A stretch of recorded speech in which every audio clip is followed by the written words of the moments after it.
if this Christian stuff is real, it's the most relevant, important, applicable thing you could possibly be a part of. If this stuff is real, we should believe it. Not because you grew up hearing about Christianity, not because it's the faith of your parents, not because you go to church, not because it feels good or it sounds good. We shouldn't believe this because some random guy with sporty white sneakers and a Hawaiian shirt is telling you to believe this, but because we've actually become convinced that it's true.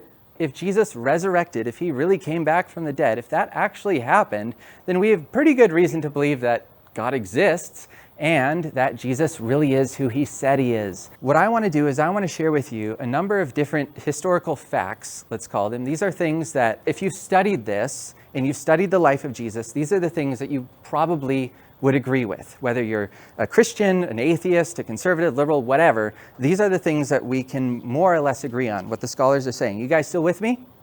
All right, here they are. Jesus lived.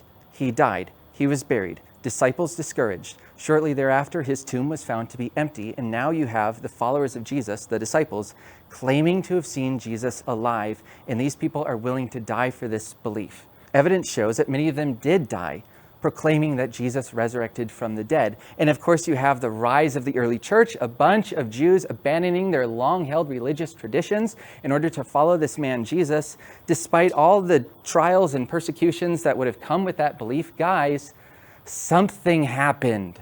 Now, you might look back and think, hang on, people believe all sorts of crazy stuff and they die for all sorts of crazy stuff. That's true. It is one thing to say, I think this is true, I'm willing to die for it. It's a very different thing to say, I saw this happen with my own two eyes and I'm willing to die for it.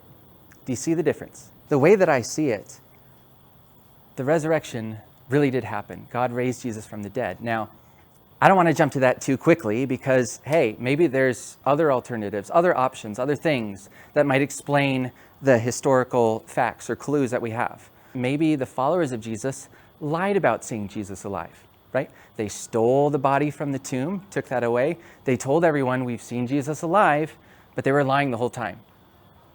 Can you think of any problems with this theory? If you're going to lie, you need to have a good reason to do that, right? What would it do for you? Would it bring fame, fortune, renown? I mean, these people were tortured, bankrupt, denounced by their friends and family. Many of them died saying that this is true. You don't die for something you know is a lie. Maybe the disciples had experiences, but they were mistaken. Maybe they had like hallucinations of Jesus. They believed by faith, something like that. There's still the empty tomb. If Jesus was still dead and the disciples thought they saw Jesus alive, any Jew or Roman authority could have easily gone to that tomb, pulled out the dead body of Jesus and said, look, he's still dead. Evidently, they were unable to do that. What if the followers of Jesus went to the wrong tomb? You still have the resurrection appearances. They didn't just claim to have seen the empty tomb, they also claimed to have seen Jesus alive. What about the idea that Jesus never really died? Maybe he was on the cross, a lot of blood loss, he passed out, they thought he was dead, so they put him in a tomb. 3 days later, he comes to, like, whoa, that was a crazy evening, right? And then he manages his way out, shows himself to disciples. You have an empty tomb, you have resurrection appearances, so-called. It really does downplay the ability of the Romans to kill a person, right?